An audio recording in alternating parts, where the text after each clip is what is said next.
Hi everyone and welcome to Rosemary's Kitchen. Today I'm inviting Grey Eagle. I mean, I can't really keep him away, and why would I want to? But I'm also going to invite my daddy into the kitchen with me, and hopefully as I'm cooking I'll be listening to them both and I'll be hearing their comments, and if I make a mistake they're going to let me know all about it. So today we're making chocolate shortbread. We also have the ice maker in the background, so excuse all the noises. And of course we have Cachorro the puppy, who is wandering around. Alright, so today we're going to make chocolate covered shortbread. Now I'm making this recipe particularly and most especially for my grandson Reese. And Reese has a very favourite cookie, which is this that I'm making today. So we're going to first of all start with the shortbread, and you'll see in this nice bowl here that we have flour, we have sugar, and we have butter. It's a very simple recipe, 3 basic ingredients, and we're going to make all of this delicious food.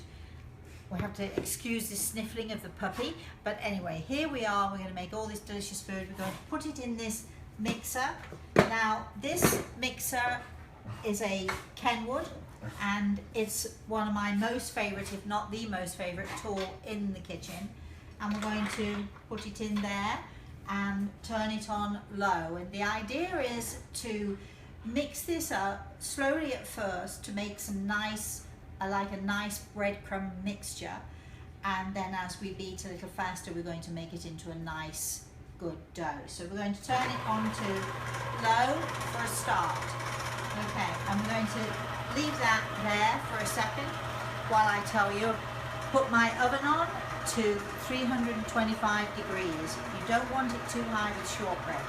And when you cook shortbread, you have to be very careful not to, not to leave it in too long, because with so much butter in it, it will burn pretty quickly if you're not watching it. So we're going to leave this on and let this cook for 1 second. Okay. So we've started off with the breadcrumb mix, and I did say earlier, leave it to cook, and I really meant leave it to mix. So now I'm getting this nice dough. I don't know if you can see that in there, but it comes to a nice, soft, doughy mixture. I'm trying to get as many of the crumbs out as I possibly can, because this is my favorite too.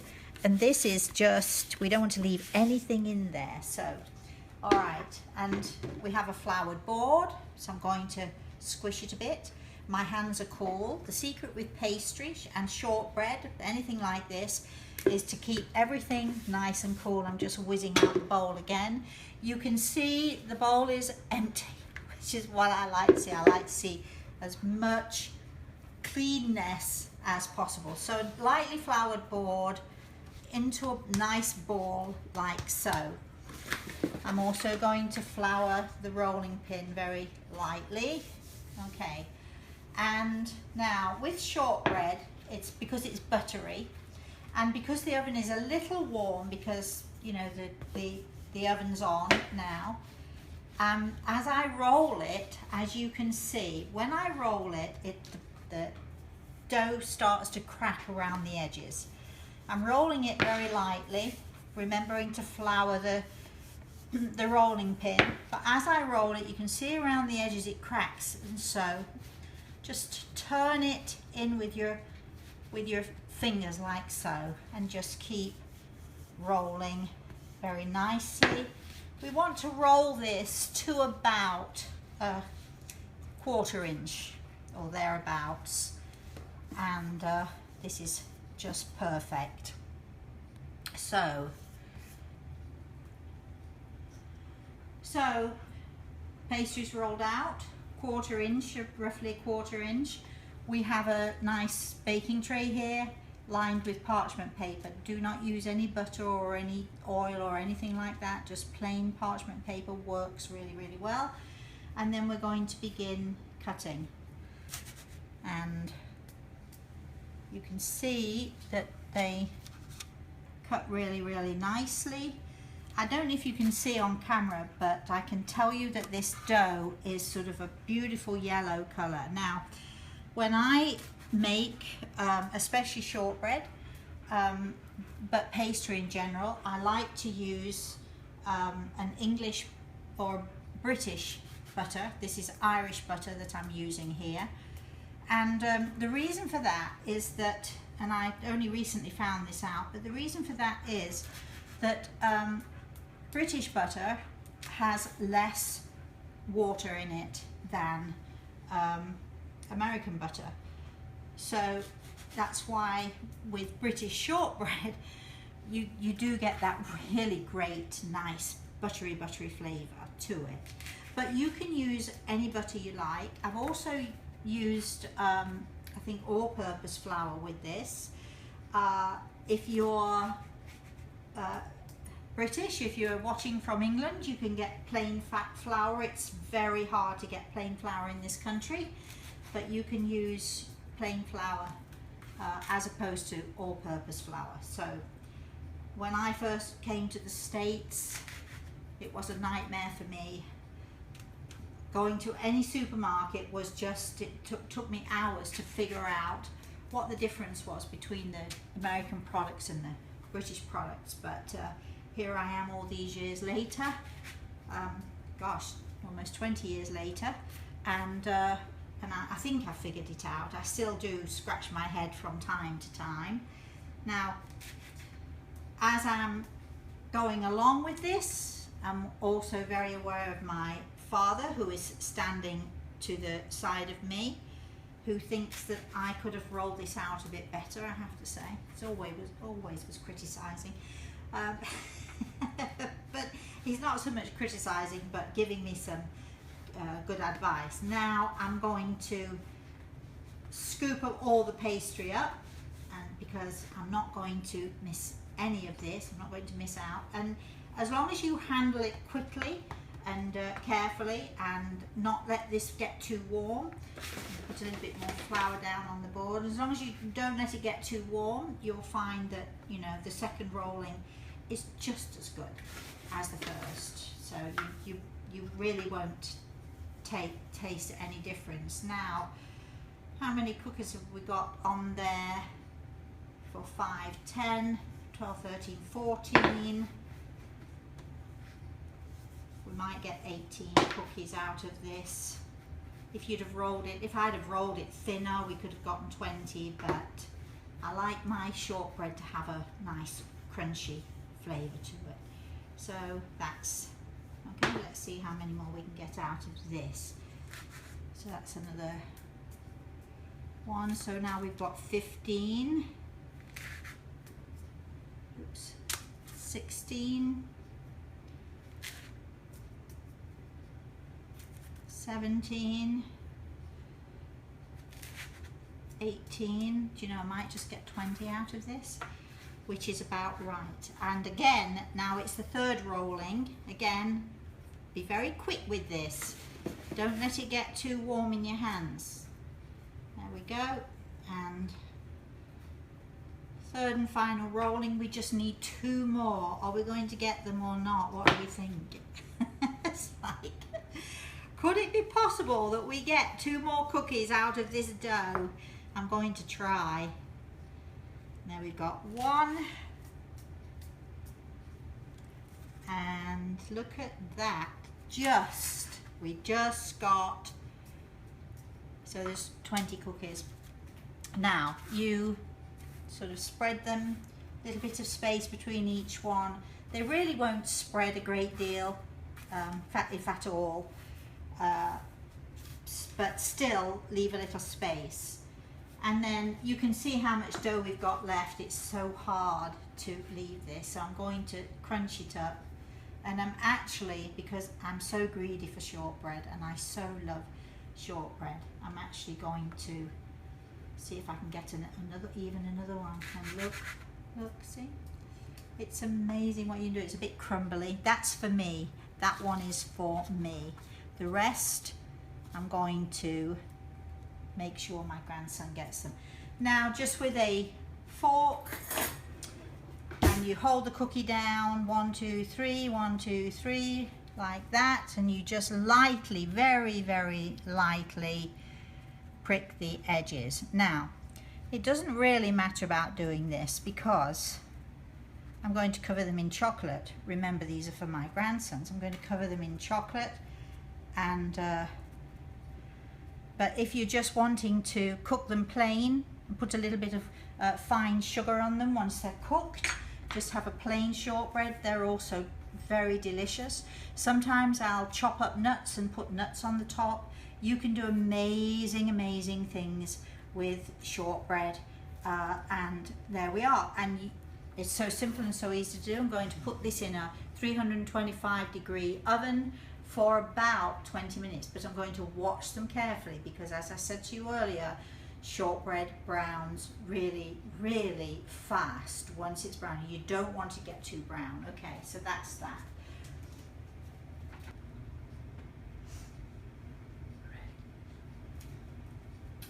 Okay, so these have had 22 minutes, and you can see they're very pale, nice and light, but they're just slightly tinting around the edges, which is the indication to take them out of the oven. And then I'm going to just slide them straight from the baking sheet.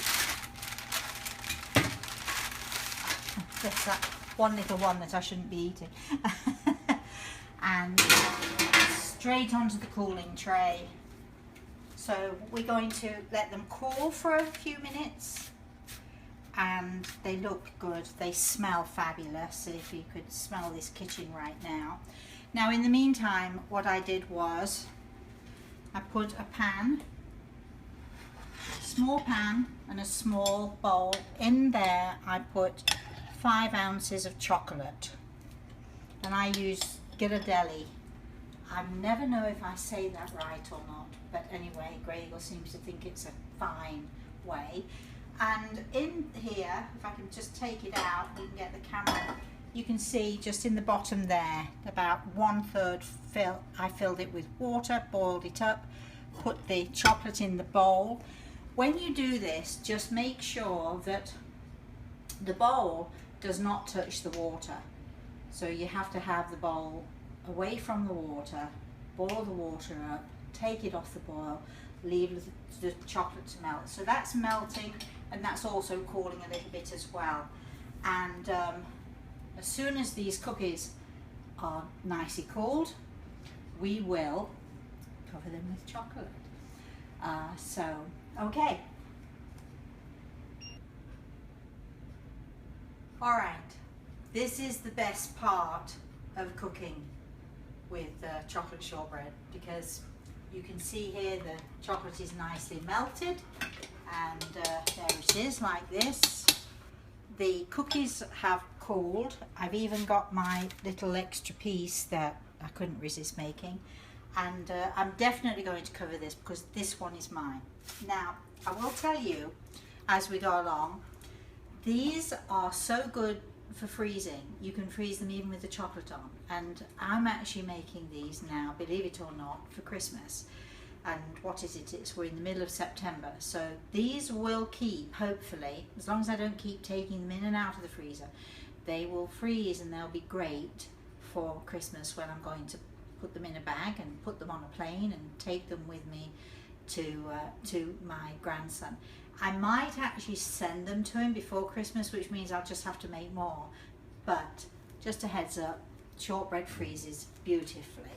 So now this is what we're going to do. It's the best part of it, especially if you're a little boy wanting to lick your fingers afterwards. And I have some great video of my grandson helping me to make chocolate shortbread. He gets it over his fingers, all over his mouth, and of course in his tummy. This size of a cookie is, I think, a 2-inch, from a 2-inch cutter, and 6 ounces of flour, 2 ounces of sugar, 4 ounces of butter makes 20 of these. All right, so we dip them in very nicely. Ooh, delish, there we go. And it's so easy. You can already see I'm getting my fingers messy. Okay, let's keep going. I'm going to leave them on here, and when I finish them all and they've set a little bit, if there's any chocolate left over, I'm a great one for double chocolate, I shall dip them in again. So we shall keep going. This is in here, I do believe, I'm not sure if I've already said, I think I put in 5 ounces of Ghirardelli chocolate, and it's the bittersweet. You can do what you like with it. Shortbread. I have a recipe for Parmesan, savoury shortbread. That one dipped in all by itself, almost fell in, which we shall be doing in the recipe book. We might even be doing it before Christmas.